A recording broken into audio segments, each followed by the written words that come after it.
인간은 기계가 아니다라는 제목으로 하나님 말씀 증거하도록 하겠습니다. 죽음이라는 것은 단절이라 그랬습니다. 그러니까 생명은 뭐겠어요? 연결이겠죠. 연결 또는 하나됨. 그래서 우리 교회의 하나됨을 얘기할 때 교회가 생명으로 충만하라 그런 뜻입니다. 생명이 연결되는 거잖아요. 그래서 연결되는 게 하나됨. 근데 첫 번째로 살필 것은 변화된 성품으로 하나 되라 그랬죠. 하나님께서 우리에게 변화된 성품을 주시면은 하나 될 수 있다. 겸손, 온유, 오래 참음, 용납. 겸손은 뭐라 그랬어요? 적극적으로 나를 낮추는 게 아니라 남을 높이는 것, 예수님을 높이는 것, 주를 높이는 것. 그러면 상대적으로 내가 낮아지겠죠. 그래서 적용적으로 그게 중요한 것 같고, 온유는 뭡니까? 권리, 자기 권리를 대수롭지 않게 여기는 거예요. 그래서 마귀가 항상 보면은 권리를 주장하게 만들어요. 뭐 권리. 그럴 때 시간 지나서 보세요. 반드시 분열이 일어나요. 그래서 겉으로는 멋져 보이는데 끝이 안 좋아요. 권리 주장, 그건 분열이에요. 오래 참음, 이거는 사람을 견뎌야 된다 그랬죠. 제일 힘든 게 사람인데 안갚음 하려고 그러지 말고 안갚음. 사람 견디는 게 중요하다. 한 번만 더. 용납은 그 bear라는 단어를 썼죠. 임신하는 거. 상대방의 잘못, 상대방의 아픔을 내가 임신해서 탄생시키는 그런 모습. 이렇게 변화된 성품이라는 것입니다. 거듭난 사람만 이런 성품 같습니다. 이 성령이 주시는 거예요.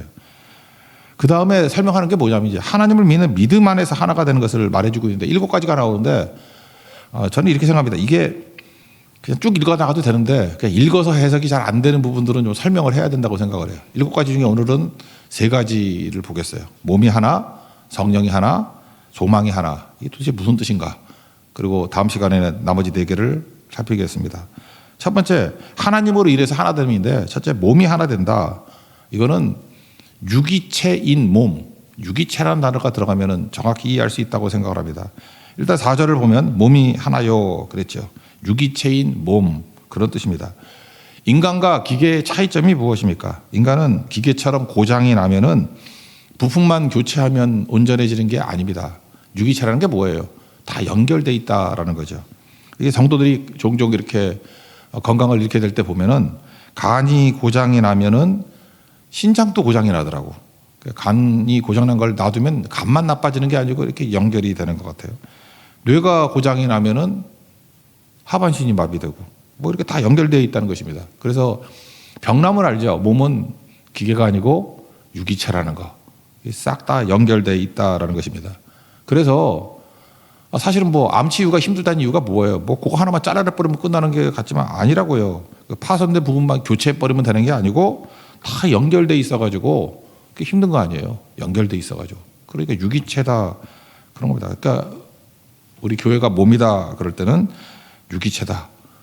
그러므로 각각 우리에게 주신 것들이 있는데 내가 건강한 것이 교회 전체를 살리는 거고 일부분이 하나 병난 게 우리 그러죠. 아이 저놈은 병나고 나는 건강해. 그런 게 아니라는 거예요. 전체가 다 망가질 수 있다는 것입니다. 그래서 뒤에 보면 또 은사기능하고 나오는데 하나님이 유기체라 그러니까 다 똑같이 줬다 그런 뜻은 아니에요. 눈으로 보내심 받은 사람이 있습니다. 그 눈 기능을 다 해야 되고 코로 부르심 받은 사람은 코 기능을 다 해야 되고 다리로 부르심 받은 사람은 다리 기능을 다 해야 된다는 것입니다. 그러므로 수적으로 많다고 되는 게 아니에요.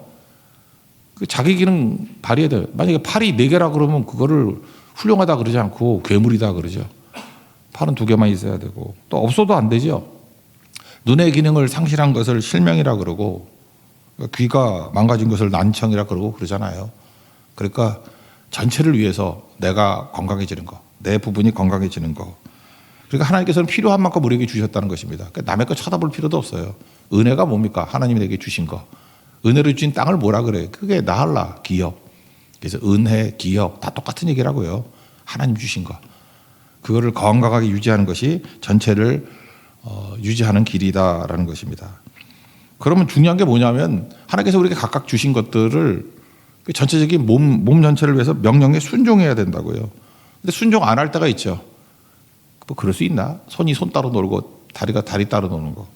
사실 그런 거를 몸의 질서에 불순종하는 것을 악성 종양이라 그러죠. 암이 뭡니까? 암이 이게 치명적인 건데 너는 이제 좀 힘을 약화되고 죽어. 근데 안 죽는 거예요. 그래서 무한 증식하는 거. 그런 게 암 아닙니까? 너 이제 절제해야 돼. 절제 안 하고. 그래서 이 교회가 한 몸인데 말을 안 들어요. 말을 안 들어서 좀 잠잠하라 그럴 때 막 급발진하고, 그죠? 이제 그렇게 반응할 필요가 없어요. 그런데 과잉 반응하고, 뭐 어떡합니까? 그럼 교회가 병든 거죠. 그럴 때 느끼는 것이 자기만 몰라 암적 존재가 된 것을. 그게 암적 존재가 되는 거예요. 명령에 움직이지 않고 불순종하니까. 왜 그렇습니까? 교회는 유기체이기 때문에 그래요. 몸이기 때문에 그렇다라는 것입니다. 그러므로 신앙생활이 홀로 신앙생활이 안 됩니다. 신앙생활은 공동체 안에서, 교회 안에서 이루어지는 것입니다. 도움을 받기도 하고 도움을 주기도 하고. 그래서 유기체라는 것을 깨우쳐야 비로소 성장이 있다라는 것입니다. 그러니까 혼자는 몰라요.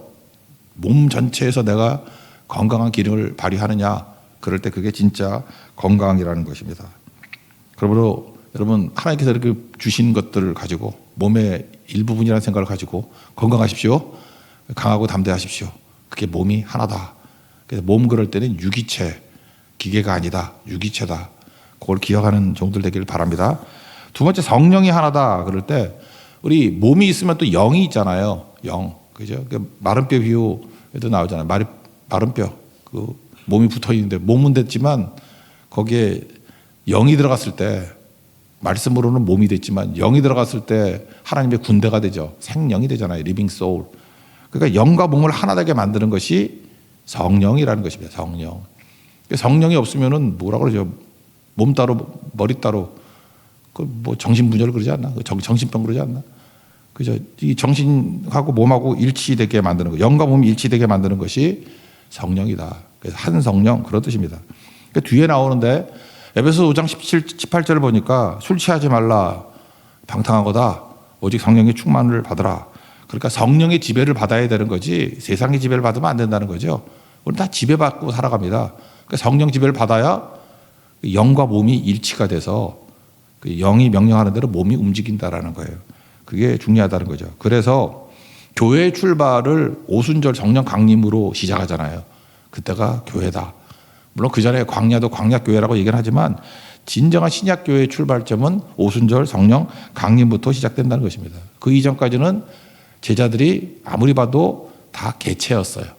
하나하나 개체, 그런 거였는데 오순절의 성령 강림 이후에 한 몸으로 연합된 몸이 됩니다. 한 성령으로 같이 움직여요. 한 몸 같이 움직여요. 성령의 임재가 있어야만 영과 몸이 일치가 될 수 있다. 나도 마찬가지죠. 제 자신도. 우리 여러분도 마찬가지예요. 여러분, 한 사람 한 사람이 영과 몸이 일치되기 위해서는 성령 안에 있어야 돼요. 그리고 부부도 마찬가지죠. 같은 성령 안에 있어야 일치가 되는 거지. 그러지 않으면은 따로따로가 될 수밖에 없는 거겠죠. 그래서 에베소 1장 17절, 우리 그냥 간단히 살피고 하나님 아는 것으로 넘어갔지만 지혜와 계시의 영을 너희에게 주사, 그런 말씀이 나요. 그래서 하나님을 알게 하시고, 그 지혜와 계시의 영이 성령이거든요. 성령이 일단 우리에게 오시면 내 자신을 보게 됩니다. 나는 파산된 몸이다. 깨진 몸이다. 그래서 바울이 로마서 7장 24절에서 오라 나는 공고한 사람이로다. 사망의 몸에서 누가 날 건져내냐. 탄식하죠. 그래서 성경은요, 우리를 하여금 고치라 이렇게 전혀 얘기하지 않습니다. 여러분, 뭘 고치긴 뭘 고쳐요. 고칠 수 없습니다. 반면에 에베소 4장 24절 뒷부분에 보면 나오지만 새 사람이 되라. 거기서 새 사람을 입으라 그랬어요. 그러니까 거듭난 이후에 변화가 되는 거지, 거듭난 이전의 변화를 추구해봤자 변화되는 척하는 거고 그 자체가 위선이 될 수 있죠. 거듭나기 전에는 아무도 변화될 수 없다는 것입니다. 그러니까 성령의 개입이 있어야 되고 성령의 간섭이 있어야 된다. 그래서 에베소서 이 강해나 뭐 이런 거 책들 볼 때는 뭐 많은 목사님들이 제목을 성령의 지배 이렇게 설명하신 분이고, 성령의 지배, 그분이 누구더라? 저기 그 대구 동북교회 목사입니다. 김서택 목사님. 그분은 성령의 지배 이런 말을 쓰고, 그죠? 또 성령의 개입 뭐 이렇게 쓰는 건 로이드 존스, 이런 거 성령의 개입 이런 식의 표현을 쓰고 다 똑같은 거라고요. 그러니까 성령 없이 우리 변화되기 힘들다라는 거죠. 그러므로 우리가 이렇게 표현합니다. 어떤 교회를 보면서 이 교회는 죽은 교회야, 이 교회는 살아있는 교회야. 그 뭘 보고 알아요? 뭐 성도들이 많이 모이고 막 왔다 갔다 하고 그거 보고 하나? 성령의 간섭이 있냐 없나? 성령의 개입이 있나 없나? 또 다른 말로 하면 성령의 일하심, 그걸 역사라 그러는데 워킹, 성령의 역사가 있는가 없는가? 우리 소아시아 7교회 가운데 에베소, 산마나, 버가모, 사대, 그 네 번째네, 그죠? 그 사대 교회를 한번 보시죠. 사대 교회를 보면은 특징이 요한계시록 3장에 나오는데 3장에 사대 교회 사자에게 편지한다 쭉 하면서 살았다 하는 이름은 가졌으나 죽은 자로다. 그래서 사대 교회 별명이 죽은 교회예요. 외우기도 쉽죠. 사대 그럴 때 사를 죽을 사자로 외우면 되잖아. 사대 죽었대. 나 그렇게 외웠는데 그죠? 사대 죽은 교회. 근데 그 앞부분을 읽어보면 이 교회가 왜 죽은 교회냐 하면은 뭐 전통 잘 따르고 뭐 관습 잘 따르고 형식적으로는 문제가 하나도 없어요. 근데 이 교회를 죽었다 그런 이유가 뭐냐면 성령의 역사가 없어. 성령의 지배가 없어요. 물론 다른 교회도 그런 얘기를 했지만 마지막 결론이 뭐냐면 귀인이잖아. 성령이 교회들에게 하시는 말씀을 들을지어다. 사도교회가 죽은 이유가 뭐냐. 성령이 교회들에게 하시는 말씀을 안 들었다 그런 얘기지. 그러니까 잘 들어 임마 성령의 얘기를. 그러니까 성령의 지배가 없으면 죽은 교회 된다는 거예요. 아무리 많이 모이고 세련되고 그래 봐야 성령의 지배가 없으면 죽었다. 우리도 마찬가지라는 것입니다. 그러므로 교회가 회의가 많아지면 그 워드 플레이죠. 회의에 빠진다고. 회의가 많아지면 기도가 많아져야 부흥이 일어납니다. 하나됨이 있어요. 기도하면 성령이 일하시죠. 하나님이 일하시죠. When we pray 우리가 기도하면 God works 하나님이 일하신다. 그래서 성령의 지배가 있기 위해서 여기 말고 성경 도처에 나와 있는데 기도하고 긴밀한 연관성이 있어요. 그래서 성령의 지배가 있기 위해서는 기도가 많은 교회가 돼야 된다고. 기도의 목적이 뭐냐면 기도해야 성령이 일하신다고요. 그거 뭐 느끼시죠? 로마서 8장 27절 보니까 성령이 하나님의 뜻대로 성도들 위해서 간구하신다. 기도하고 성령하고 연관이 돼 있죠. 기도가 내 뜻대로 기도하기 시작하다가 이제 시간이 지나면은 성령께서 기도에 간섭을 하신다고. 그러니까 성령의 간섭을 제일 크게 느끼는 게 기도입니다. 그래서 철야기도 같은 게 중요한 거예요. 오래 기도하다 보면은 성령의 간섭이 있어요. 기도가 바뀌어요. 그래서 성령께서 원하시는 기도를 이렇게 바꿔줘서 나도 모르게 내가 왜 이 기도를 하고 있지? 그러면서 어디로 가는지를 알게 돼요. 그러니까 하나님께서 이렇게 지시해 주는 것도 있지만 기도가 바뀌는 모습을 통해서 내가 왜 이런 기도를 하고 있지? 그러면서 성령의 인도하심을 깨닫게 된다라는 것입니다. 에베소 6장 18절 하나님의 전신갑주 쭉 나오는데 모든 기도와 간구를 하되 항상 성령 안에서 기도하고 이 뜻이 이제 뭔지 알겠죠? 기도를 쭉 하다 보면은 이게 성령 안에서 기도하는 거구나. 그래서 깨어 구하기를 항상 힘쓰라. 그리고 성도를 위해서 구하라. 이게 무슨 얘기예요? 성령 안에서 기도하다 보면은 깨어있게 되게 되고요. 그 다음에 여러 성도들의 어떤 필요를 위해서 기도해야 될지를 알게 된다는 거예요. 그러니까 성령 안에서 이런 기도가 있는, 그러니까 기도와 성령은 연관성이 있다는 것입니다. 그러므로 한 성령 무슨 뜻이에요? 우리의 몸과 영이 일치되기 위해서는 한 성령으로 기도해야 된다. 이게 한 성령입니다. 성령의 하나됨. 세 번째는 소망도 하나라 그랬는데 이거는 일단 부활에 가는 소망이라 그러고 그 부활에 가는 소망이니까 완성 아니에요? 부활이 완성, 이 주의라고. 이 세 번째는 되게 복잡한 얘기인데 이런 거하고 똑같은 거예요. 그냥 결론적으로 얘기한다 그러면은 뭘 약점을 막 보완해가지고 약점을 강화시켜서 뭘 잘하려고 그러지 말고 이미 하나님께서 내게 주신 게 있죠. 그게 은사 또는 기업, 은혜. 그 장점 갖고 일하는 거예요. 강점 갖고 일하라. 그리고 내가 뭐 애쓰고 해가지고 이게 율법주의거든. 내가 뭐 죄를 물리치고 내가 뭐 하고 안 돼요. 그런다고. 그러니까 거듭나야 된다고요. 거듭나. 옛사람이 죽고 새 사람으로 새롭게 태어나야 되고 성령의 지배가 있어야 변화가 된다라는 것입니다. 그러므로 우리가 집중해야 될 게 뭐냐 하면은 이런 거예요. 어둠을 물리치자 그래가지고 칼 들고 어둠과 싸우지 말고 어둠을 이기기 위해서 필요한 게 뭐예요? 빛을 추구하라는 거예요. 빛이 임하면 어둠은 사라지는 거죠. 마귀는 우리에게 어둠과 싸우라 그래. 그래서 맨날 교회가 어두운 얘기들 쭉 하고 이거와 싸워. 그러면 헛짓이에요. 절대 못 이겨요. 어둠의 세력이 너무 커서 못 이겨요. 근데 빛을 추구하면은 어둠은 물러가는 거예요. 부활이 그런 거 아닙니까? 사망하고 싸워서 우리 못 이겨요. 생명 대신 예수님 붙들고 부활 대신 예수님 붙들면은 사망의 세력이 물리쳐져요. 그런 원리라고 그런 얘기. 우리도 마찬가지입니다. 우리 안에 약점들이 있죠. 약점 맨날 놓고 회의해 보세요. 약점을 보완하자. 약점은 약점이에요. 뭐 약점이 강하다 봐야 약점이지. 강점이에요. 되게 은사대로 그냥 쭉 뛰다 보면은 약점이 보완하게 된다. 그게 한마디로 얘기할 때 그걸 소망도 하나다 이렇게 말할 수 있다는 것이에요. 뒷부분 보시면 4절입니다. 이와 같이 너희가 부르심의 한 소망 안에서 부르심을 받았느니라. 우리 부름 받았는데 한 소망 안에서. 그러니까 바람이 똑같다는 것입니다. 그러니까 공통의 소망을 가지고 있다. 이런 거 있잖아요. 우리가 변화된 삶을 살잖아요. 우리 예수님이 내 안에 계시고 예수 안에 인생을 살아갑니다. 만족할 것 같죠. 예수를 잘 믿으면 잘 믿을수록 탄식이 나옵니다. 오히려 우리 성도들 가운데도요, 이렇게 기도도 열심히 하시고 내가 발버둥 치고 어떻게 하면 예수를 잘 믿을 수 있을까? 그러면 탄식이 나와요. 우리 교회에서도 제일 편안하게 믿는 분들이 그냥 주일에 한번 딱 나오고 별 생각 없이 믿는 분들, 적당히 살면 탄식이 안 나와요. 탄식이 나올 게 없어. 그냥 그거는 크리스찬이라기보다는 처치 고어지. 그냥 교회 나오는 사람. 근데 말씀대로 깨우침을 갖고 말씀대로 살겠다 그럴 때 탄식이 나와요. 왜 그렇죠? 여전히 내 몸의 한계를 느껴요. 죄의 습관에 길들여진 모습을 보게 된다고. 변화가 어렵습니다. 로마서 7장에 탄식이 나온다고요. 오라 나는 공고한 자로다. 이 사망의 몸에서 누가 나를 건져내랴. 그런 게 있다라는 것입니다. 베드로서 3장 14절 보니까 점도 없고 흠도 없이 살라 그랬는데 점이 너무 많아. 점박이야 점박이. 그죠? 점박이야 점박이. 흠이 너무 많아요. 그래서 우리가 옷 입고 다니잖아. 흠 가리려고. 여기도 흠 저기도 흠투성이라고. 그래서 로마서 8장 23절에서는 사도 바울이 이렇게 얘기해요. 우리는 몸의 구속을 기다린다. 일단 구속이란 말이 더 좋은데 새로 바뀐 건 속량. 똑같은 말이에요. redeem인데 몸의 구속을 기다린다. 구속이 구원이에요. 구원. 몸의 구원을 기다린다. 몸의 속량, 값을 치르는 구원을 기다린다. 그러잖아요.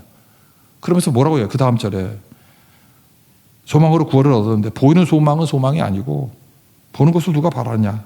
우리는 보지 못한 것을 바라면 참음으로 기다릴지니라. 우리가 아무리 발버둥 쳐도 완성이 안 돼요. 그래서 부활의 예수님을 보는 거예요. 완성될 그날을 바라보는 거라고. 고린도서 5장 4절을 보면 그 방법이 나오는데 우리는 뭘 이렇게 죄를 벗어내고 그러니까 내 개선을 통해서 뭘 하려고 그런다고요. 근데 탄식하는 것은 벗고자 함이 아니요 이렇게 나와요. 고린도서 5장 4절. 우리가 이렇게 뭘 벗어내려고 하는 것은 탄식하는 것은 벗고자 함이 아니고 오히려 덧입고자 함이라. 새 옷을 입는 거죠. 그러면서 이렇게 동요를 표현해요. 죽을 것이 생명에 삼킨 바 되게 하려 함이라. 우리 죽일 것이 있죠. 죽을 것. 죽을 것 갖고 백날 싸워봐야 못 이긴다는 것입니다. 뭐예요? 생명이 오면 생명에 삼켜버리는 거예요. 불 끌 때도 그렇잖아요. 막 불이 있을 때 뭐 막대기를 탁탁 치면 불 덮어지죠. 그럴 때 느끼는 게 뭐예요? 뭐 이불 같은 걸 이렇게 팍 덮었으면 산소가 없어도 불 꺼지잖아요. 그 느낌이에요. 그 느낌. 죽음은 생명이라는 이불로 그냥 확 덮어버리면 질식해 버린다는 거예요. 삼킨 바 되리라.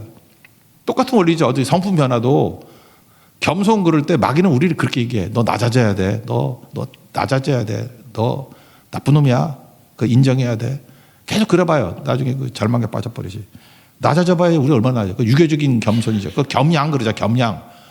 그 위선이지 뭐 가짜지.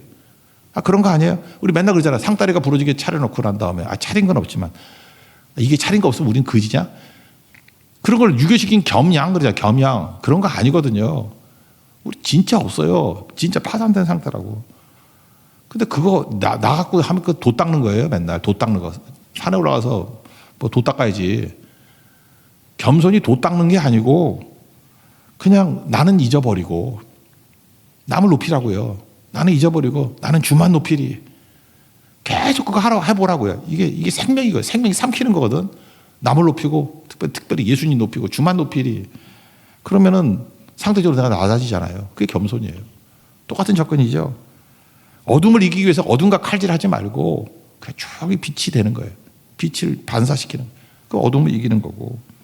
사망도 마찬가지입니다. 사망하고 뭐 사망이 어쩌고 저쩌고 백날 그 죄 그런 영역들 해봐야 우리가 어떻게 이겨? 우리 힘으로 우리가 죄를 이길 힘이 있습니까? 생명 대신 예수님 붙드는 거죠. 예수님 초대하고 예수님 믿습니다. 나는 주만 의지합니다. 그러니까 마귀하고도 직접적으로 마귀 뭐 자꾸 이런 거 할 필요 없어요. 마귀론 공부하다가 마귀 들린 사람들 많이 봤어. 왜 마귀를 연구해요? 성령 충만해야지. 예수로 덧입는 거. 벗고자 함이 아니라 덧입는 거.